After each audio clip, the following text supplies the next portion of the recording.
So we had a first on this podcast. We had me talking to two people at once on a single microphone. I did my best to adapt, and it went well in the end. So I think during these times we talk about, is there a potential for recession? How can a business prepare for that?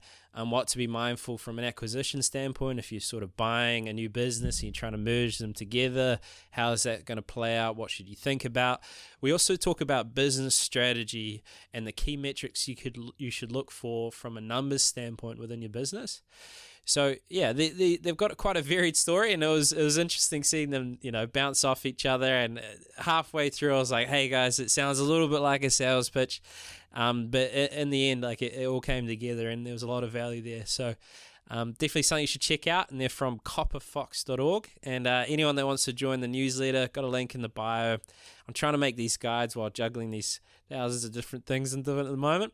But the only goal is to give you value. And without further ado, let's kick into it. So we've got a first time here. We've got two people on the podcast at once. So it's going to be interesting and how I navigate this. No preparation, but I never actually prepare, so it should be fine. Good. But I think it's useful for any podcast to set the context or set the scene.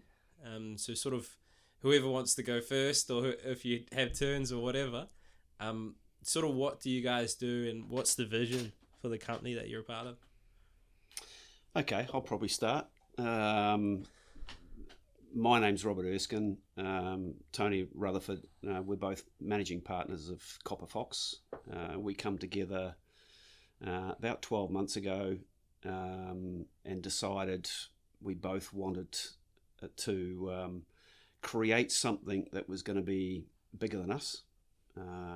Initially going nationwide, and then looking at Australia and then beyond. So bigger than Ben-Hur maybe, but at least we've started that process. We've both got a background in finance as experienced CFOs.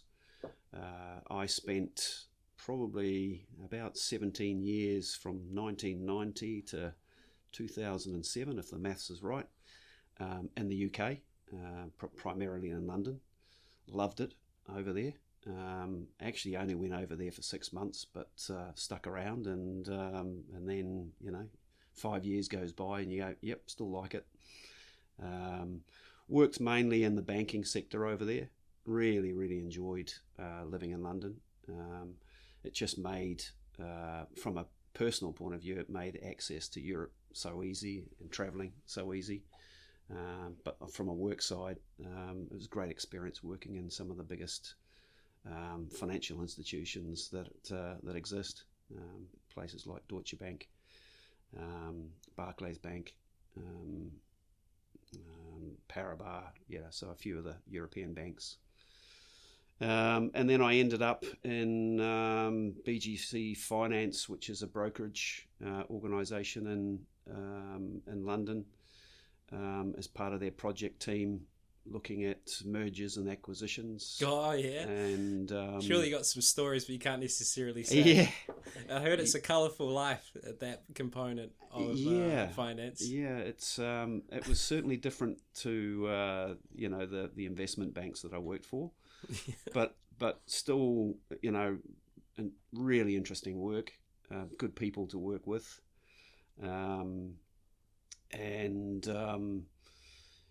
I just worked on projects and gained a huge amount of experience, and it was very rewarding. And then come over here with a young family and started working as a CFO for medium-sized businesses. Then started my own business, working for multiple companies around that medium size as a contract CFO. Up until about a year ago when Tony and myself reconnected after probably 4 or 5 years when we first connected.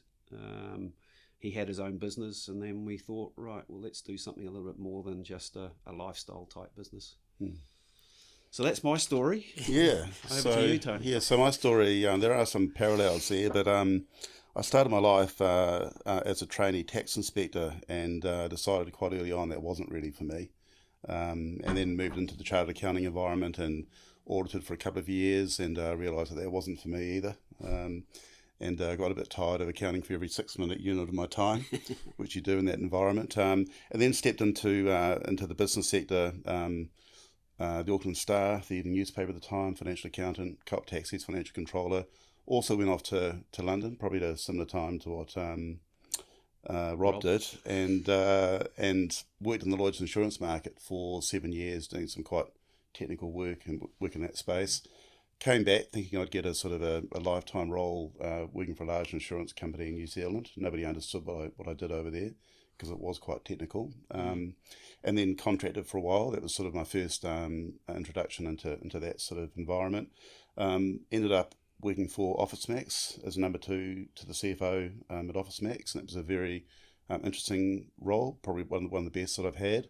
And then moved down to Gisborne for lifestyle. I worked for a large infrastructure business down there for a couple of years as CFO, and came away from that thinking, well, so I ticked that box, and what's next, and decided, I wanted to share the love really around, the knowledge that I built up in that time. And set up, I won't refer to it by name, but New Zealand's first CFO outsourcing business, which I ran for 7 years. Why not the name? Did it go interesting? Oh, well, so it was called Dial a CFO, and you pick up the phone and you tap into a CFO on demand. Oh, yeah. So that was running a team of about 15 people, for 7 years. Tried to sell it and couldn't quite manage to do that in the way that I wanted to. So again, consulted into private clients. Spent quite a bit of time in the local government sector, Auckland Transport, and doing some project work in that space. And then, as sort of Rob said, we sort of reconnected, and we'd met sort of earlier on when I had Dial a CFO, and he was doing something similar. And the rest is history, really. We just decided that we could get on quite well, and we had a lot of passion to build something special, that we want to be big, and that really embraced our sort of personal values and our style of operating, and that's when we formed Copper Fox. Jeez, you guys would be good politicians. I'll put it out there. You're all very polished, and it's great and wonderful. But I think part of the appeal for listeners is because we're inherently human. There's going to be challenges and interesting moments, and that's what people gravitate towards. Yeah. I mean, you're clearly confident in what you've done to be able to get where you are. So the part that's interesting for me, whether either it's the moment you started your business or you moved over, what was there a period where something was challenging and what you used to get through that? Either or. Okay, so challenging, yeah. Well, as an individual consultant, it's pretty hard out there. You need to have a good network, and you need to have a good brand, and people need to know that they can trust you. So going out there and having to to sort of establish yourself in the market as an individual, it's quite difficult, and it's very hard to maintain the momentum and the energy associated with going out there and doing it. So working in a sort of a collegial way with other people, it's more fun, and you've got a wider sort of resource pool to draw from. So for me, the biggest challenge of being a consultant is as I say, having to recreate yourself, having to market yourself, and manage that pipeline and deliver on the work. It's that balance between working on the business and working in the business, and that's the biggest challenge that I found. Yeah, and I think challenge, for me, it's around dealing with or supporting multiple businesses from different sectors. It's a challenge, but I thrive on that because I like the variety. And each has their own nuances and even personalities, and that I actually think it's I don't really think it's a challenge. I think it's one of the benefits of working for multiple businesses and business owners. They're all ambitious. Certainly the ones that we've got as clients, they want to make a difference. They want to grow their business. They're at varying stages in their business life as well, but they're all driven. And I think when you provide them with really good quality support. It's reflected in the way that they treat you, and I think that's very rewarding. Yeah, I think sort of. I mean, we happen to be accountants, and chartered accountants, but we're not in public practice. We're commercial people who've worked in business, and I think sort of one of the largest challenges that people in our profession have that are doing the sort of thing that we're doing, which is doing stuff that increases enterprise value. You know, improving profitability and sustainable income and liquidity, and just making the business, you know, sing and operate better. It's the perception that accountants have, you know, because most business owners in the sort of the aspirational SME small corporate have a trusted business advisor that's their chartered accountant in public practice. The people that do the sort of the backward view, the compliance, the auditing, the tax, you know, they're not renowned for being overly, generally, for being sort of overly commercial. So part of the challenge for us is actually saying, well, look, you know, what we do is quite different, and we do stuff that does make a difference. And we're used to working with grumpy production managers and marketing managers that want to spend, you know, 10 years with a profit, and sort of navigating the way through to do the right thing for the business. I think as a profession, that's one of the hardest challenges that we face. Well, just on that note, I always find it interesting on what led a business to end up where it is, you know, the sort of strategic plays, whether it was hiring. Like I find a successful business is one that has people doing their superpowers, and you're hiring them based on values, and also their vision aligns with yours. You're not forcing it. They're just trying to achieve their own vision. So with initially when you first started, you hit the ground, you started your company way back when. How did you start getting people in the door? Or what was that like? Like, we'll get into business strategy and transformational change, but I think that's quite interesting because there'll be a lot of young talent that will probably help your scale that are thinking, how am I going to do this for myself? Yeah. So whoever wants to answer that. Good. How you grew it and how you got where look, I think, you know, first and foremost, we looked at, or I did anyway, I looked at the market itself and what opportunities it was offering. Where there was a gap.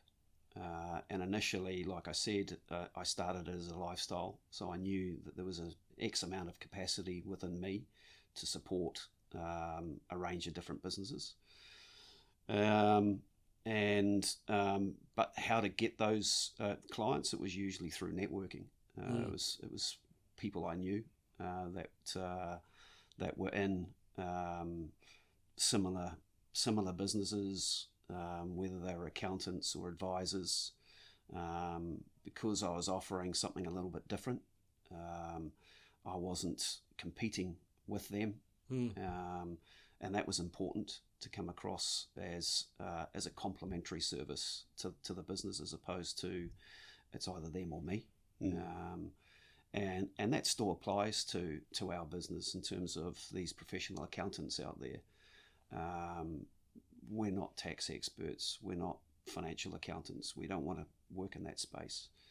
Our contribution to a business is around strategic financial advice, commercial advice, ongoing support in that space as and when they're making decisions about what next. Yeah, so I think and that's, I agree with everything Rob's saying. I think sort of the key thing is really, you know, how do you sort of move from being a sort of a number keeper to sort of to driving business performance. And in my particular case, I was involved in I found myself dropped into procurement when I was at Office Max, and you know, and that whole sort of commercial piece around sort of, you know, buying things, getting value for money, and having sort of achieved quite a bit within that organisation. The perception of the managing director, which was quite dismissive of me initially as a sort of a record keeper, to someone that can do things that actually add to the bottom line of the business. That's where it starts. And like, you know, Rob's got a really good story back in London days when you sort of set up an office. The relocation. The relocation, yeah. So yeah. that's yeah. I mean, well, we're getting off track a little bit, but I was involved in one of the investment banks. It was Barclays Bank, relocating to Canary Wharf. They were across several locations around central London, and they wanted to centralise the head office. So they converted essentially a I think it was an 8-story car park into a fabulous headquarters. It was $1 billion relocation project. Even just the wiring in the place would have cost them, 100 million, something along those lines. But it was like a project that really made a difference to sort of how the business. But it was a massive transformation project, it was mind-boggling, the costs that went into it, but it was leading edge, I remember one part of the project where they were literally about to acquire all the computers for the what do they call them, the dealing desks. So you're talking about rows upon rows upon rows upon people, and then because it was a 18-month project, within that time flat screens come out. So they, within a month of just about ordering all these massive the old tube type computers, they changed to these flat screens, and it completely transformed the dealing floors, where they had the ability now to have 2 screens instead of 1, and completely transformed the way that and they were leading edge. So they were the first ones to put flat screens into a dealing floor. Gave them a competitive edge over others, because they just had more information to be able to look at and help potential clients that we're talking to over the phone. So your role in that is like navigating the way through and setting the priorities. Yeah, I was part of the finance team, and that was brilliantly managed. With they brought in project managers from outside.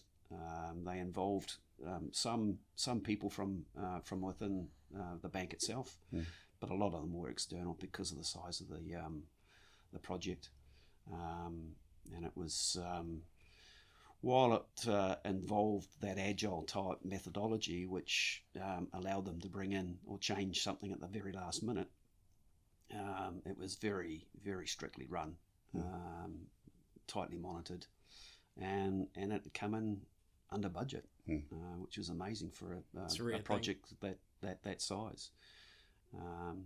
But I know we're going to talk about transformation later, but there was a lot of things that I learned from that project that tick the box in terms of how you'd go about a transformation type project.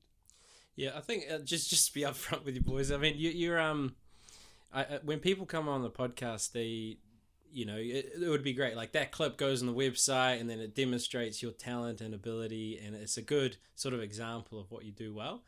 In this sort of format, you're going to add the most value by you understanding your craft, because you're very prepared, you're very professional, doing everything great. So I think a good focus as we flow through this, I feel like I'm telling you off, but I want you guys to do well here. Yep. And I think that the biggest value will be around just certain scenarios we'll talk about and ideas that you guys have around that, around transformational change, as opposed to there's this thing that I did really well way back when, and then you prepared for it. Yeah. That's fine. Yeah, so just on the transformational change, so if you've got a business that's wanting to make that drastic change, whether it's an acquisition, whether they're expanding beyond their means, is there a common thing that will lead to it coming unstuck, like something that goes wrong, or a framework that they're not following that leads to it, or if it's to be successful, what does that look like? Yeah, look, I think in terms of where it will go wrong, I think it's when you don't have an overview of what you're trying to do and why you're trying to do it. So a business case or a business plan helps you kind of document your thoughts, your thought process. Why do you need to change something? What is it that you're trying to change? And what options do you have in terms of how to change it? If you haven't even done that, then you're kind of second guessing the process. Secondly, I think transformation means you're making some sort of change to the business, whether it's adding something or changing something inside. you need to involve the staff. If you're not involving the staff and it's just the owner going, yep, we're going to do this, then you're going to get resistance, because people don't like change. Generally, they don't like change, or they're uncomfortable with change unless they're educated as to the reasons why change is going to be better for them and the business. That kind of leads on to communication. If you're not communicating what you're going to do and why you're going to do it, then you're going to get resistance. So that's going to make things just so much harder. I've had an example of that recently, where an acquisition was undertaken. It was done reasonably privately or secretly, and it didn't involve a lot of the staff. And the natural reaction was, well, that's different to this business. So integrating into the bigger business was a difficult process.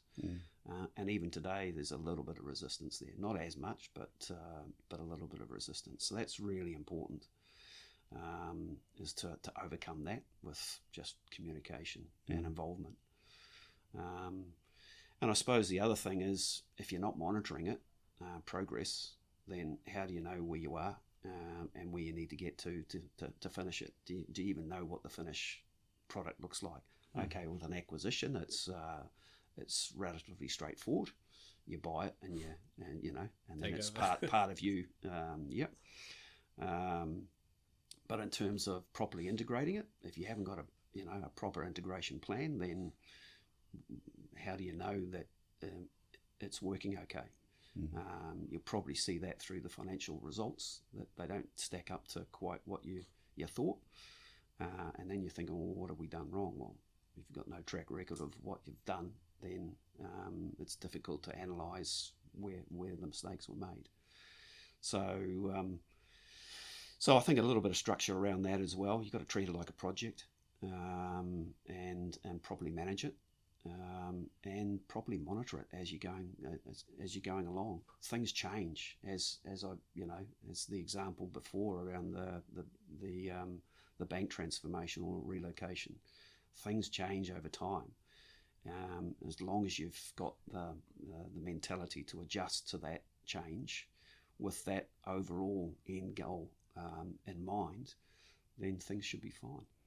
Yeah, I concur with all that. I sort of think, for me, the key thing is, documenting in a fairly formal way that business case that sort of underpins why you're doing something. The expected challenges along the way, the benefits you're going to derive from it, the financial side of it, how you're going to resource it, and the timeline that's going to take to do it.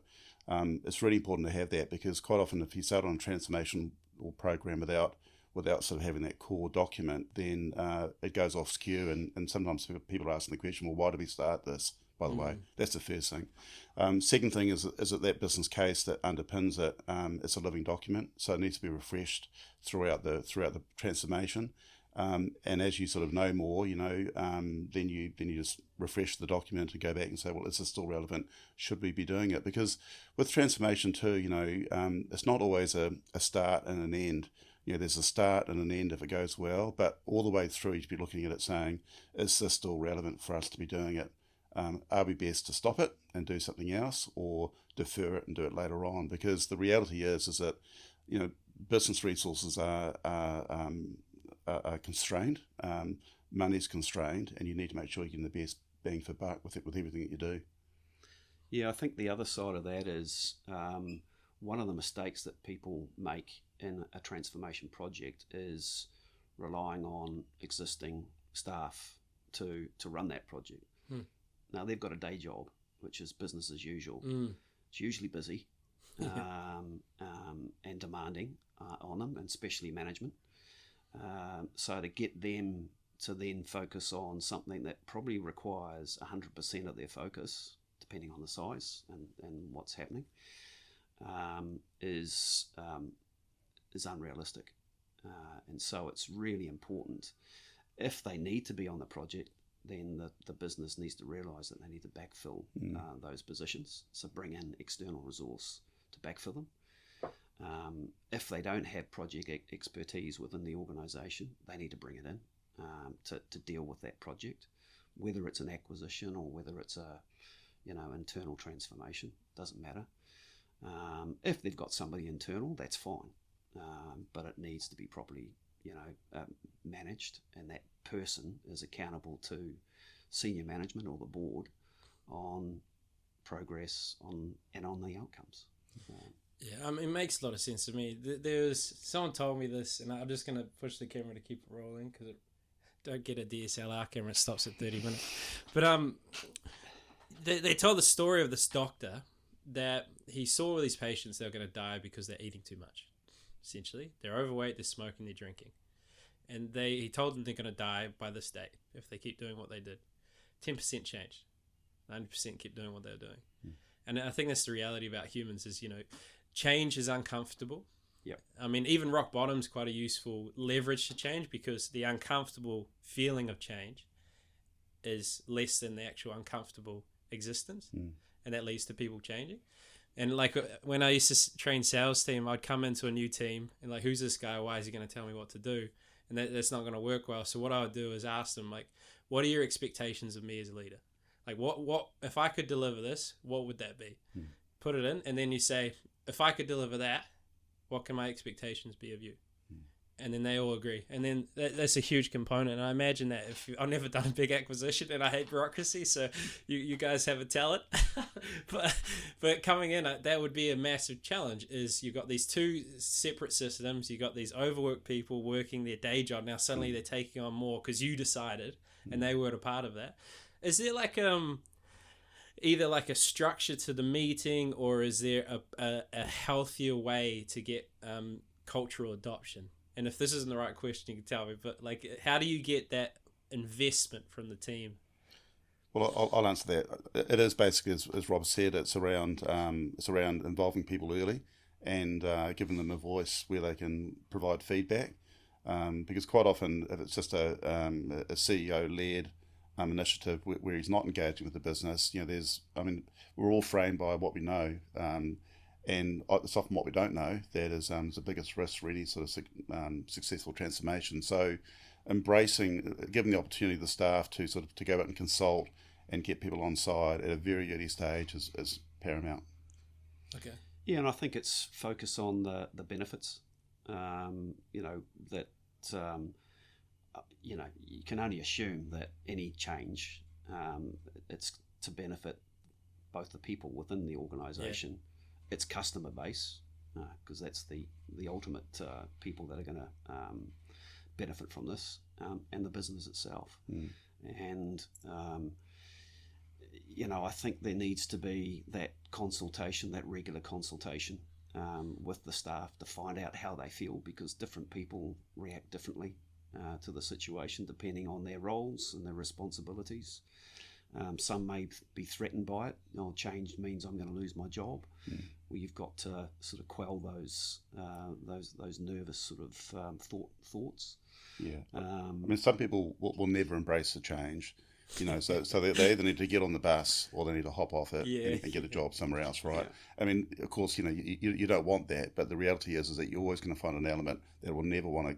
Yeah. Even after you've gone through and educated them, taken the feedback, and sort of made the modifications to the program, but some people just will never want to make that change. It's just human behaviour. So, yeah, and that's part of the maturity of the business. It's growing up. They might have been those type of people might have been okay when it was at a certain level and doing whatever it was doing at that starting point, but it gets to a point where they probably don't have the skill set anymore to be able to cope with the growth and the complexity that's been brought into the business because of its success. So, the reality is sometimes they've got to move on. You don't want that situation for anybody, but if they don't fit and they're going to be a constraint to the improvements that you're trying to make, then there's some tough decisions to be made. Yeah, mate. If you ever give up on the CFO side, you could come and fire people. But that's beautifully crafted. I think a good way to, as I'm flowing with the the 2-to-1, I'm going to ask you individual questions and see how that rolls. Okay. Yeah. And Tony, you talked about you were selling the business, but it didn't get quite to the point that you wanted it to. Mm-hmm. What might your lessons be from that are transferable to someone that's wanting to sell the business? Mm. And how to structure and set it up away. Like, for example, my business was a service-based industry, so then it's going to be quite hard. You can sell the client base, so you can have recurring revenue, but the protection I'm building is a brand, systems, processes, and then own the premises. So what would be sort of your lessons from that? Yeah, so from that specific situation with my CFO outsourcing business, although I put a structure in place so that the whole business didn't revolve around me. I had regional client liaison people around the country dealing directly with clients and day-to-day stuff. So the risk was that the whole enterprise value was tied into my ongoing involvement in the business, and I anticipated that by putting a structure in place that basically meant that the IP around the customer was spread around sort of 4 or 5 key people. What I didn't anticipate was that the individuals that were doing this role and doing a very good job of it viewed me as still being indispensable. So they were like, so when I was talking about wanting to initially sell it internally before I went external, they were like, oh no, there's no dollar CFO without you letting it. So it goes back to the earlier point around, engage early on and really have that exit strategy for any business that you're involved in when you're setting it up, and think about how you're gonna plan towards doing it successfully. So I think that's really key. There's a good book, The E-Myth. The day you should plan to sell your business is the day you start. Absolutely. So just on the business strategy component, Rob, would be so let's say you can set the context as well. You can use a particular client or a particular demographic. So you come in and you want to pull together a strategy for that business. Is there a system you go through to do that? Is there like documentation you use, or is it you need certain key people in the business to make that decision, or is it ad hoc? Like what? Well, if it's an established business and they're going through a strategy process, then history is usually a good start. So we would look at what the structure of the business is for a start, what it does, how it's performed in the past, let's say for the last 3 to 5 years, what its debt structure, equity, who's involved in the process, its organisational structure, all those sort of things, what market it operates in, who its competitors are, what's happening in that market, in terms of is it relatively stable, is it rapidly growing, is there a lot of change that happens within that market, how is it impacted by supplier influences, government influences, whether it's local or international, what type of client or customer is typical in that environment, is it price sensitive, and those sort of things. So there's a whole range of things that we'd look at first, just to get a feel of what the business is about. It's probably fair to say, though, and correct me if I'm wrong, Rob, is that in the aspirational SME small corporate sector, that the strategy is often sitting up here, in the sort of owner's mind, and at best you might have a 1-page document, that is the strategy, but there's no exit strategy in that, and there's no sort of operational strategy, and often they look at the sort of the front end client dimension of their business around, oh yes, well, we want to sell X number of widgets, or we want to develop this IP product and we're going to sell it, but they don't think about the business support function, what's required around finance, procurement, HR, IT to make that happen. That's one of my observations.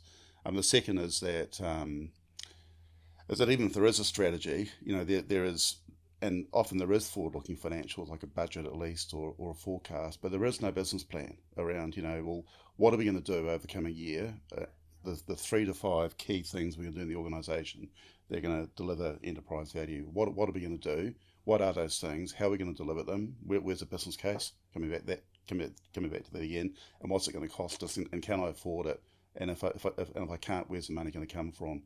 So all the stuff that Rob's talking about, that's part of the discovery process around how we sort of pull that together. But often those documents don't exist. No, and so our process would be to get them to document it. Get them to exist. Well, it's get them to write down, Yeah. this and that and the other thing. So it actually forces them to take a step back and go, okay, this is what we're about, and this is where we are at the moment. And then you can start looking at where do they want to actually be. So this is where they are at the moment, but do you have ambitions, or are you happy with where you're at? But to protect that, because there's a lot of businesses out there that are essentially lifestyle type businesses. Yeah. It's a job. Yeah. People have bought a business to create a job for themselves. And that feeds the ability for them to buy a house, maybe a holiday home, the boat, and an exotic holiday every year, that type of scenario, but not a lot more. Mm-hmm. All of which is fine. All Yeah, of if you which, want it. all of which is fine, and it still makes business strategy important, because you want to make sure that you're protecting that investment that you've got in the business. You need to understand, if the market is changing, what do I need to keep up with the play? Because if you're ignoring those signals and those signs and those changes, then your customer base is going to go somewhere else. Yeah, if you're not a leader, you're a follower. You don't want to be put in that situation where you need to spend money to sort of just keep up with the. Yeah, so it's really important to force an owner, if they're going to go through this process and do it properly, to force them to put stuff down on paper. It's not a case of, once you've gone through the whole process, then locking that in a drawer and forgetting about it until next year. Yeah. It is, like Tony said, it's a living and breathing document or process that you constantly refer back to as you're going through the year or 2 or 3 years, to say, okay, well, we said we were going to do this. What have we done? Can we tick them off, or we still got to do them? That type of scenario. And that just provides purpose and a focus for the business, as opposed to being attracted to anything that comes along. If it doesn't fit with what you're doing, then why are you even looking at it?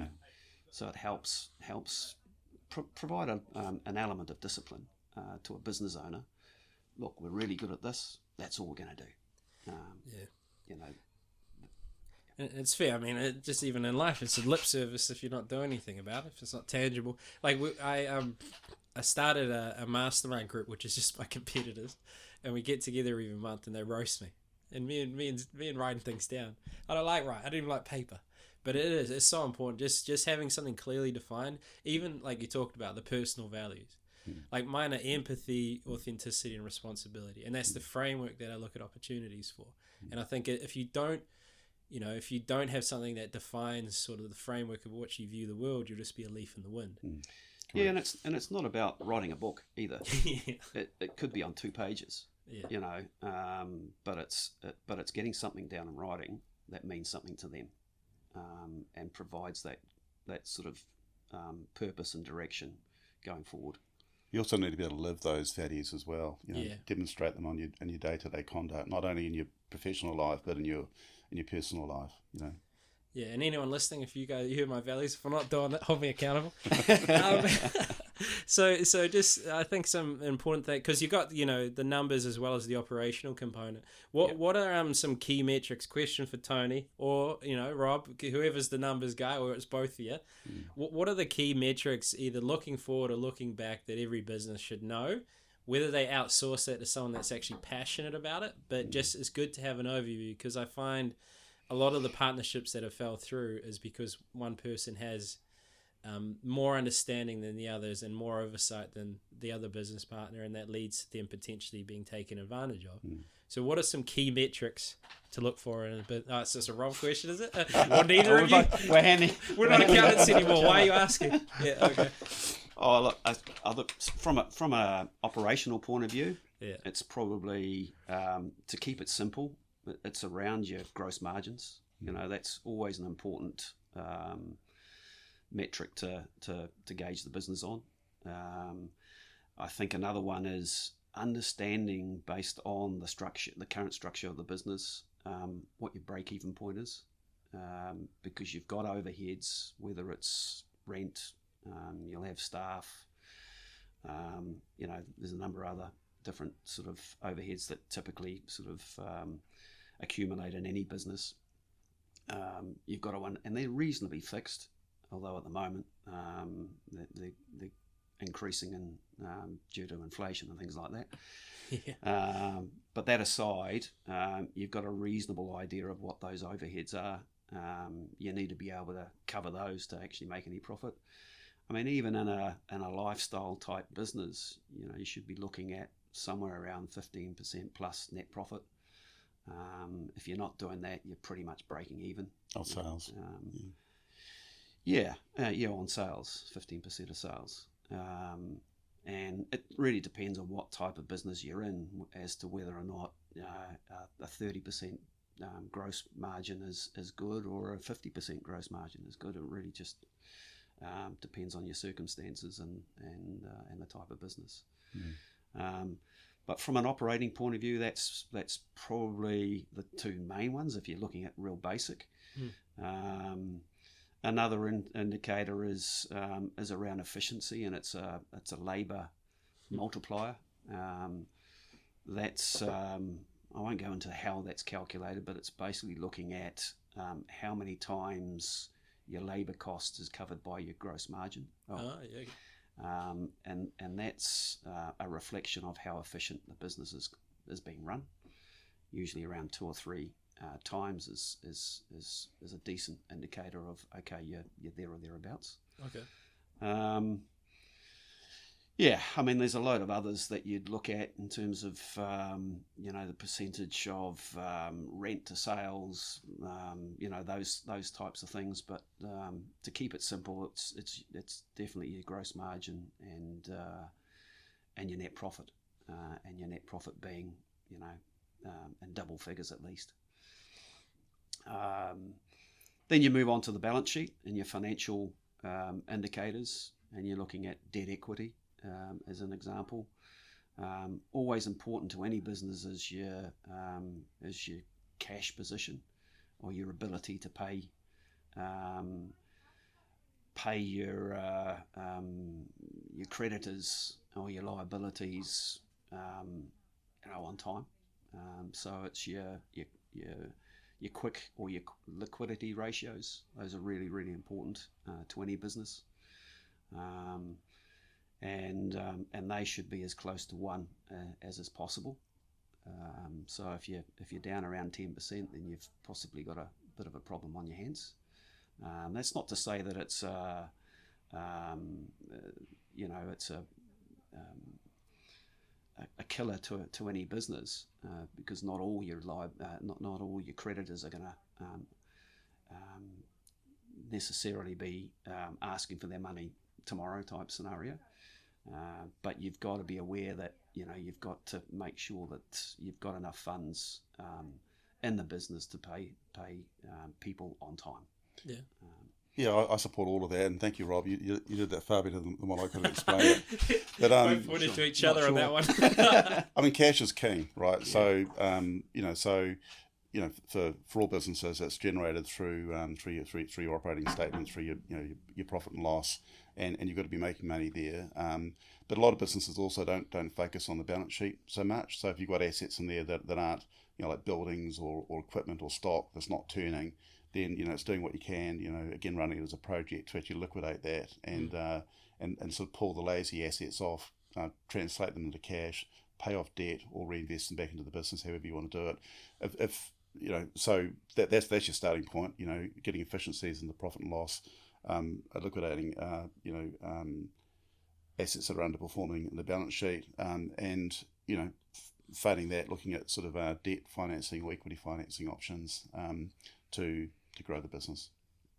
Yeah, so managing your working capital is a really important element. So that, as Tony was saying, so if you're selling product, it's about digging into the detail around what stock is turning over at a level that needs to be turning over, and what isn't, and then doing something about the stuff that's underperforming. Trying to clear that out of the balance sheet and not replace it. So focusing your attention on performing stock or products as opposed to non-performing. So it's a never-ending cycle, and then obviously once you've converted that into a sale, that creates a debtor, and it's managing that as well. So it's looking at another matrix is looking at debtor days. So how long is it taking your customers to pay? Yeah. And especially in these times where it's pretty challenging for a lot of businesses out there, because they've been dealing with 2 years of massive disruption, and we're seeing a slight downturn in the economy. That means your revenue's either plateauing or reducing, declining. So there's extra pressure on getting that cash in to pay your creditors. It's probably a good time to look at challenging your terms and conditions, particularly for new clients, and making sure that maybe you change from 20th of the month following to 7 days or 14 days, and making sure that you invoice on a daily basis as people are buying products or services from you. Wow. Okay. Thought we were out the door. Yeah. No, it was just a one little ring, so we're not dying yet. You can keep rolling. But the poor listeners would have just gone blasted for a split second. We'll keep it rolling. But yeah, that's important. It's looking at all ways of actually just making sure that your conversion into cash is as efficient as is possible. And if it needs changing things, especially in this environment, then absolutely, I'd be encouraging that. There's I'll put my financial planner hat on at the moment. Like looking at the macroeconomics of things is quite fascinating. And then you've also got, you both are actually ear to the ground on what's happening with businesses. So this is a two-part question. One, what are you personally seeing in terms of where the state of the economy is in New Zealand? And two, whether it's a recession now or in the future, it just cycles, like winter, you got summer. What can a business do to be proactive if indeed it does turn into a recession? So whoever wants to take on that juicy one. Yeah, well, I'm definitely seeing a plateau of revenue in some of my clients. I think there's a lot of disruption out there. So COVID is still a presence, and because there's a lack of spare labour resource out in the market, it's really, really difficult for companies to find short-term cover for people that are sick. So that affects productivity. We've obviously seen inflation rates up at around 7%. I know of cases where it's a lot more than that, depending on what my clients are doing. Some of them are importing products into New Zealand and then selling here, and the cost of the product plus the cost of freight has gone through the roof, and so that's a challenge for anyone, because they've got to figure out how much of those costs they can push onto the customer. You then got supply chain disruption, which is basically sourcing a product or a service from origination to the end customer. And what tends to happen when there's uncertainty in the economy is that there's retraction that happens at each stage of the supply chain. So people are like, well, I don't need to send product from Bangladesh to New Zealand because I can send it, somewhere else in Asia because it's easier and cheaper. So that sort of retrenchment that you find, it is inflationary, but also sort of causes time delays as well. So if you've got a business that's depending on like the timely delivery of product and it's not arriving here, jib board's obviously the topical one at the moment. Then you got a serious problem. It causes further hyperinflation and capacity constraints within the economy when things aren't getting to there in the right time. And I think that was the environment in the last 2 years, and a lot of companies were building up their own safety stock. So buying from people that are importing it and buying a lot more than they really needed to.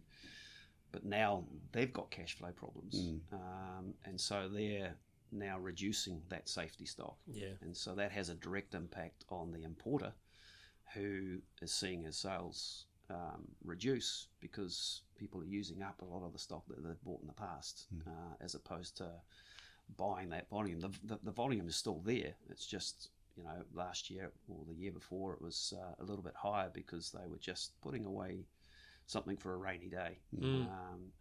Now they're going, I can't afford to do that anymore. So there's an element of risk associated with, well, if we run out, we run out, but I can't afford to hold on to that stock for too long. Then you've got the geopolitical problems such as the Ukraine with their inability to export their wheat reserves, isn't it? Yeah. It's about a third of the wheat reserves. I mean, that's a major problem that has other sort of downflow effects, having to substitute product for something else. So in terms of how to combat that, that's certainly a problem. That's certainly a challenge, and I think it is around. It goes back to what we were talking about before about cash management. It's making sure if it's something that you're buying in to then sell to a customer, it's making sure that the demand is there and that you're matching your purchases with that demand. So if it's reducing, then you've got to reduce your purchases. That's a little bit complicated if you're bringing in from certain areas around the world where, as Tony mentioned, there's constraints. Some parts of Europe, some parts of Asia. There's difficulties in getting stuff here on time. So that creates a risk to the business. I suppose one way of dealing with that is having a really good relationship with the customers, keeping them informed as to what's going on. Quite often, if you've got a good relationship, they understand. They know what the market is like. They know what's happening around the world. They know there's disruptions everywhere. It's not perfect, but if you're a reliable source for them, then there's a little bit of leeway there. Also sort of understanding risk too, business risk, capturing that view in terms of the likelihood and the probability of certain things happening, and then focusing on those that are high risk and high impact in the business. And there may only be 3 or 4 that have that category, but that should be where the focus is. So anticipating these things and putting a mitigation strategy in place to the extent that you can, so you've got visibility of it and you can manage it. Cool. All right. Well, I mean, we're at the tail end of this, so it's some good points. I mean, the reality, people have been, saying the sky is going to fall in 2015 and different points, and especially from an investment standpoint, ours is just fire forget. There's a good example, like the S&P 500 best companies in the US. If you were out of the market for 10 days of a 20-year period, the 10 best days, your return was like a third of what it could have been. Or 2/3 of what it could have been. So it's like, we just that's why, and with any client we sort of think ahead. We're like, hey, are you mentally prepared for the markets to go down anywhere between 20 and 50% for a few years at a time? But that, it's enough about me. So how do we find you? Like, so people listening to this, they thought, all right, I like Tony, or I like Rob, or I like both of them. Where do we find you? Well, hopefully you like both of us, because we sort of we're joined at the hip. Yeah, unfortunately. But look, we're Auckland based at this stage.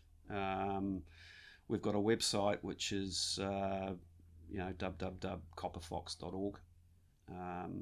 That's probably the best point. of contact. It's got all our contact details. It's got our bios on the website, and it's got a fairly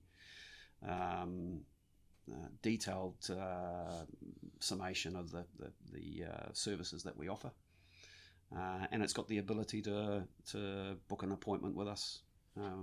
We'd love to chat. Like I say, it's got our mobile details on the phone, on the website. So people want to talk to us, absolutely. Cool. All right. Well, I'll leave it in the description. Thank you for, I guess, your first podcast. My second. Rob's Second, first. Yeah, it's my first. Well, glad I could maybe share the last. Yeah, maybe, sure. yeah, especially the middle there. All right, cool. Thanks, guys.